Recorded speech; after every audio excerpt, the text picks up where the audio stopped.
ഇപ്പോ ഏറ്റവും കൂടുതൽ ചർച്ചാ വിഷയം എന്ന് പറയുന്നത് വാഹനക്കടത്താണല്ലോ. അതില് താരങ്ങളാണെന്നുണ്ടെങ്കിൽ ദുൽഖർ സൽമാൻ, അമിത് ചക്കാരക്കൽ, അതുപോലെ തന്നെ പൃഥ്വിരാജ്. അപ്പോ ഈ കേന്ദ്രം എന്ന് പറയുന്നത് ആരെയെങ്കിലും സംരക്ഷിക്കുന്നുണ്ടോ ഇല്ലയോ എന്നുള്ളതാണ് ഇന്ന് ചർച്ച ചെയ്യുന്നത്. കാരണം ഇന്നലെ സ്വിച്ച് ഇട്ട പോലെ വാർത്താ സമ്മേളനം നിർത്തിയിട്ടുണ്ടായിരുന്നു. നമസ്കാരം. അപ്പോ വാഹനക്കടത്താണ് ഇന്നത്തെ ഒരു വിഷയം എന്ന് പറയുന്നത്. അതിനു മുമ്പ് ഞാൻ പറയാൻ ആഗ്രഹിക്കുന്ന പ്രധാനപ്പെട്ട ഒരു കാര്യം എന്ന് പറയുന്നത്, പണ്ടൊക്കെ മാധ്യമങ്ങളിൽ സ്ഥിരമായിട്ട് ഇടം നേടുക അല്ലെങ്കിൽ വാർത്തകളിൽ ഇടം നേടുക എന്ന് പറയുന്നത് ആഗ്രഹിച്ചിരുന്നത് രാഷ്ട്രീയക്കാരാണ്. പക്ഷേ ഇപ്പോ യഥാർത്ഥത്തിൽ സർക്കാർ ഉദ്യോഗസ്ഥരാണ് മാധ്യമങ്ങളിൽ ഇടം നേടാൻ ഏറ്റവും കൂടുതൽ ആഗ്രഹിക്കുന്നത്. കാരണം ഇപ്പോ നടക്കുന്ന ഏത് റെയ്ഡാണെന്നുണ്ടെങ്കിലും ഏത് അന്വേഷണമാണെന്നുണ്ടെങ്കിലും ആദ്യം അറിയുന്നത് മാധ്യമങ്ങളാണ്. അതുപോലെ തന്നെ കോടതി വിധി കൽപ്പിക്കുന്നതിന് മുൻപ് തന്നെ മാധ്യമങ്ങൾ ചർച്ച നടത്തി കുറ്റവാളി ആരാണെന്ന് മുൻവിധി നടത്തും. ഇതാണ് ഇപ്പോഴത്തെ അവസ്ഥ എന്ന് പറയുന്നത്.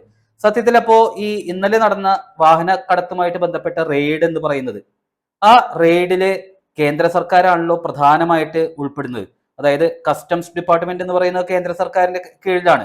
അപ്പോ ഇന്നലെ പകല് മുഴുവൻ ഏറ്റവും കൂടുതൽ വാർത്തകളിൽ ഇടം നേടിയിരുന്നത് അമിത് ചക്കാരക്കൽ എന്ന് പറയുന്ന നടൻ, അതുപോലെ തന്നെ ദുൽഖർ സൽമാൻ, പിന്നെ പൃഥ്വിരാജ്. യഥാർത്ഥത്തിൽ എന്താണ് സംഭവിച്ചത്?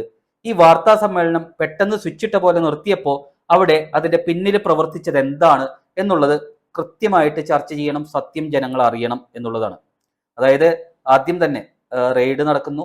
റെയ്ഡ് നടക്കുമ്പോൾ RTOനെ വിളിച്ചു വരുത്തുന്നു. RTO വാഹനങ്ങൾ പിടിച്ചെടുക്കുന്നു. അങ്ങനെ ഭൂട്ടാനിൽ നിന്ന് വരെ ഈ വാഹനങ്ങൾ കടത്തി എന്ന് പറയുന്നു. ഇതില് തീവ്രവാദ ബന്ധമുണ്ടോ എന്ന് സംശയിക്കുന്നു. അങ്ങനെ ധാരാളം വാർത്തകൾ ഇങ്ങനെ മാധ്യമങ്ങളിൽ നിറഞ്ഞു നിൽക്കുകയായിരുന്നു. ആ സമയത്ത് കൃത്യമായിട്ട് പറഞ്ഞു കഴിഞ്ഞാൽ ഇത് മാധ്യമങ്ങളെയാണോ ആദ്യം അറിയിക്കേണ്ടിയിരുന്നത്, അതോ വേറെ ഏതെങ്കിലും സർക്കാരിന്റെ തന്നെ ഏജൻസികളെയോ അല്ലെങ്കിൽ അധികാരികളെയോ ആണോ അറിയിക്കേണ്ടിയിരുന്നത്? മാത്രമല്ല, ഇത്രയും കൊട്ടിഘോഷിച്ച് ഒരു റെയ്ഡ് നടത്തി ആ വാഹനം പിടിച്ചെടുക്കേണ്ട ആവശ്യമുണ്ടായിരുന്നോ, അതോ വെറുതെ ഒരു നോട്ടീസോ അല്ലെങ്കിൽ നേരിട്ട് പോയി കാര്യങ്ങൾ പരിശോധിച്ച് അതിൽ കള്ളത്തരമുണ്ട് എന്ന് കണ്ടുപിടിച്ചാൽ സാധാരണ രീതിയിൽ വാഹനങ്ങൾ പിടിച്ചെടുക്കുകയാണോ വേണ്ടിയിരുന്നത്? ഇതിൽ യഥാർത്ഥത്തില് ഈ സംശയത്തിന്റെ മുനയിൽ നിൽക്കുന്നത് അമിത് ചക്കാരക്കൽ എന്ന് പറയുന്ന ഒരു നടൻ മാത്രമാണ് എന്ന് പറയേണ്ടി വരും. കാരണം എന്താണെന്ന് വെച്ചാല് അദ്ദേഹത്തിന്റെ പേരിൽ ഒരു വാഹനമേ ഉണ്ടായിരുന്നുള്ളൂ. അതുപോലെ തന്നെ അദ്ദേഹത്തിന്റെ ഗ്യാരേജിൽ 7 8 വാഹനങ്ങൾ വേറെ ഉണ്ടായിരുന്നു.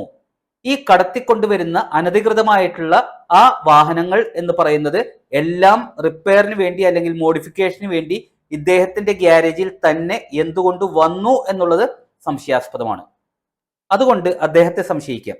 പക്ഷേ പൃഥ്വിരാജിന്റെ വാഹനം പിടിച്ചെടുത്തോ ഇല്ലയോ എന്നുള്ളത് ഇപ്പോഴും വ്യക്തമല്ല. പക്ഷേ ദുൽഖർ സൽമാന്റെ ഒരു വാഹനം പിടിച്ചെടുത്തു. ഈ ദുൽഖർ സൽമാൻ എന്ന് പറയുന്നത് 3ാമത്തെ ഓണറാണ് ആ വാഹനത്തിന്റെ. അപ്പോൾ ഇതിനു മുമ്പുള്ള ഓണർമാർ ആരൊക്കെയാണ്?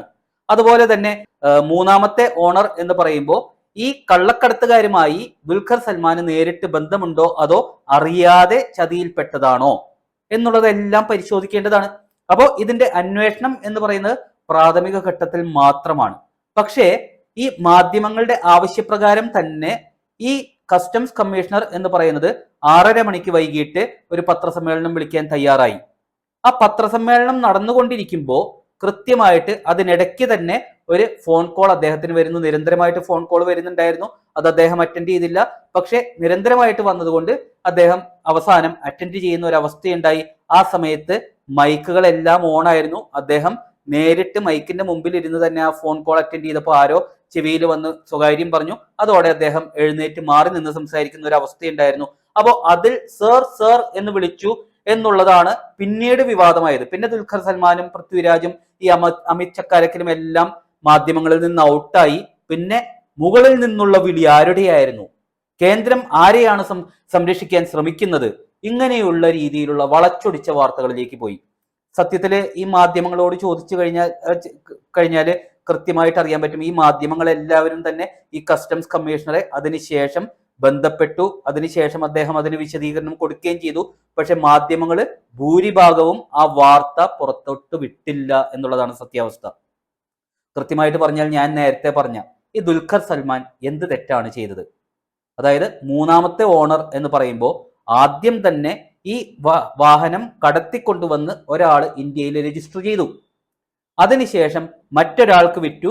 പിന്നെ അതിനുശേഷം മൂന്നാമതായിട്ടാണ് ഈ ദുൽഖർ സൽമാൻ ആ വാഹനം വാങ്ങുന്നത്.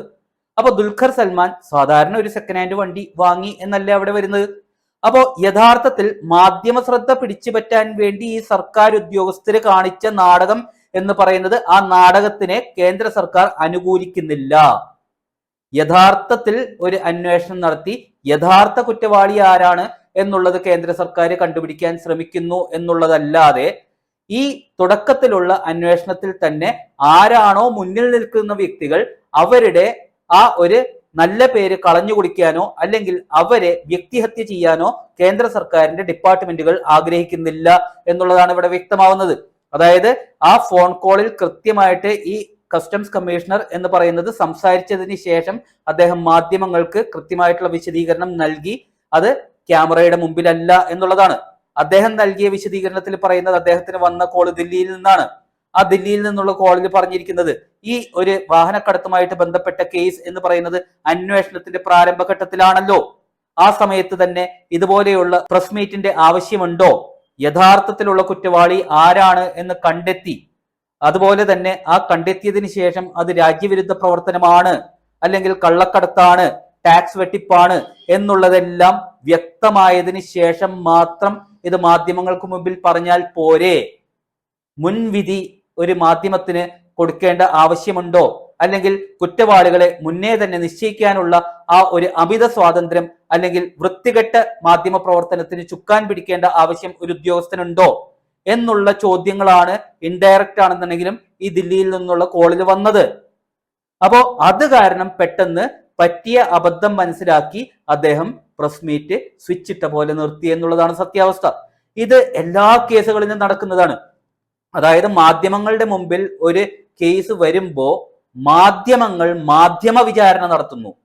പൊതുജനങ്ങൾ കാണുന്നത് മാധ്യമങ്ങളിലൂടെ വരുന്ന വാർത്തകൾ മാത്രമാണ്. ആ മാധ്യമങ്ങളിലൂടെ വരുന്ന വാർത്തകളും മാധ്യമങ്ങൾ കുറ്റവാളി എന്ന് നിശ്ചയിക്കുന്ന വ്യക്തിയെയുമാണോ പൊതുജനങ്ങൾ കുറ്റവാളിയായിട്ട് കാണേണ്ടത് എന്നുള്ള ഒരു ചോദ്യമാണ് മുന്നിൽ വരുന്നത്. അപ്പോ ഓൾറെഡി കേന്ദ്ര സർക്കാരിന്റെ പേരിൽ ധാരാളം ആരോപണങ്ങളുണ്ട്. ED വെച്ച് പ്രതിരോധിക്കാൻ ശ്രമിക്കുന്നു, പ്രതിയോഗികളെ നശിപ്പിക്കാൻ ശ്രമിക്കുന്നു. പല കേസന്വേഷണങ്ങൾ യഥാർത്ഥത്തിലുള്ളത് നടന്നാലും അത് പ്രതിയോഗികളെ നശിപ്പിക്കാൻ വേണ്ടി മാത്രം മനഃപൂർവ്വം രാഷ്ട്രീയ ഇടപെടലിലൂടെ, കേന്ദ്ര സർക്കാരിന്റെ ഇടപെടലിലൂടെ നടത്തുന്ന കള്ളക്കേസുകളാണ് എന്നുള്ള ആരോപണങ്ങൾ വരുന്നു. അതൊന്നും കേന്ദ്ര സർക്കാരിന്റെ അജണ്ടയല്ല എന്ന് ഇന്നലെ തെളിഞ്ഞു. യഥാർത്ഥത്തിൽ അന്വേഷണം നടത്തുക, കുറ്റവാളിയെ, യഥാർത്ഥത്തിലുള്ള കുറ്റവാളിയെ കണ്ടുപിടിക്കുക, അതിനുശേഷം മാത്രം പൊതുജനങ്ങളുടെ മുമ്പിൽ ഇതാണ് കുറ്റവാളി എന്ന് പ്രദർശിപ്പിക്കുക. ഇത് മാത്രമാണ് കേന്ദ്രത്തിന്റെ ഉദ്ദേശം എന്നുള്ളത് ഇന്നലത്തോടെ യഥാർത്ഥത്തിൽ വ്യക്തമാവുന്നു. പക്ഷെ മാധ്യമങ്ങൾ ഇതൊന്നും ജനങ്ങളുടെ മുമ്പിൽ കാണിക്കാൻ തയ്യാറല്ല എന്നുള്ളതാണ് ഇവിടെ ഞെട്ടിക്കുന്ന ഒരു കാര്യം എന്ന് പറയുന്നത്.